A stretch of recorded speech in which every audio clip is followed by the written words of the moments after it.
Le JT de la Tech, on commence par un top, Julien, avec OpenAI, le père de ChatGPT.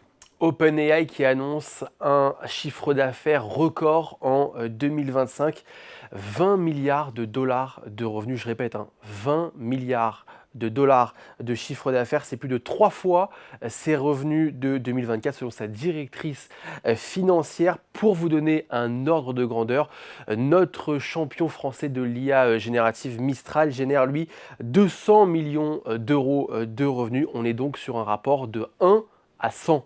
Un chiffre évidemment colossal. Pourquoi il est si important que ça, ce chiffre? Alors ce chiffre, il est important parce qu'on parle depuis plusieurs mois d'une bulle autour de l'intelligence artificielle. Alors en communiquant ce montant, OpenAI envoie un message clair. Oui, les investissements sont colossaux, mais oui, la machine à cash fonctionne bien. C'est une façon de rassurer les investisseurs et de préparer la suite puisque l'entreprise pourrait lever à nouveau des fonds, ce qui la valoriserait à 800 milliards de dollars.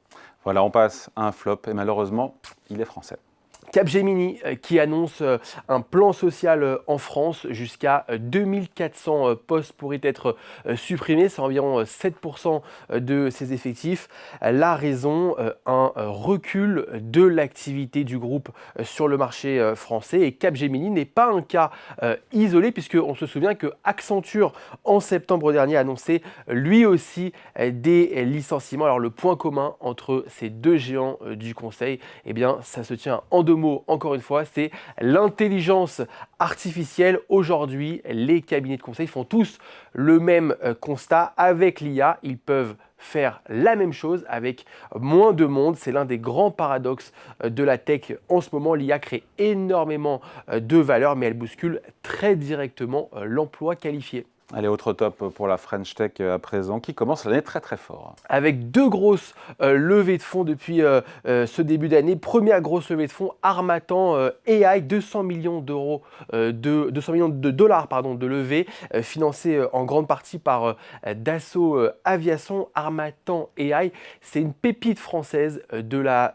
défense. Elle conçoit, produit des drones de combat dopés à l'intelligence artificielle. Elle travaille déjà avec la Direction générale de l'armement et l'armée britannique. Et avec cette levée, c'est la première licorne, donc société technologique valorisée plus d'1 milliard d'euros dans la défense. Oui. Exactement.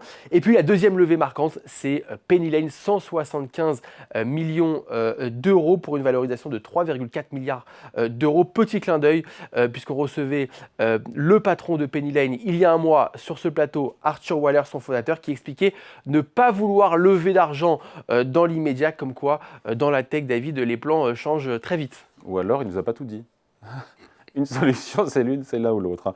Allez, autre top cette semaine, Julien, on parle de Doctolib. La start-up de la santé fait revenir 2 cadors français de la Silicon Valley, Pierre Fitzgerald, ex-Google, et Alexandre Sayoun, ex-Meta. Ils prennent respectivement les postes de vice-président ingénierie et vice-président produit. Ils ont tous les deux passé 10 ans aux États-Unis. Avec ces recrutements, Doctolib envoie un message fort à l'écosystème. Oui, il est possible de faire revenir les meilleurs talents en France. Et c'est une bonne nouvelle. On termine avec Laurent Soli, ancien patron en Europe de Meta, qui devrait rejoindre la start-up de Yann Lequin. Et oui, Laurent Soli qui avait annoncé son départ du géant américain pendant les fêtes de Noël après 12 ans passés chez Meta. Selon les Échos, Laurent Soli, le français, va rejoindre le projet de Yann Lequin, donc un autre français autour de la modélisation, dans sa start-up,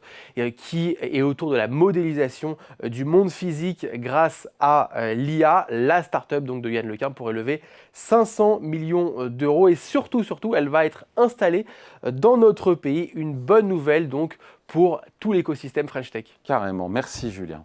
Merci pour ce JT de la Tech. Avec plaisir.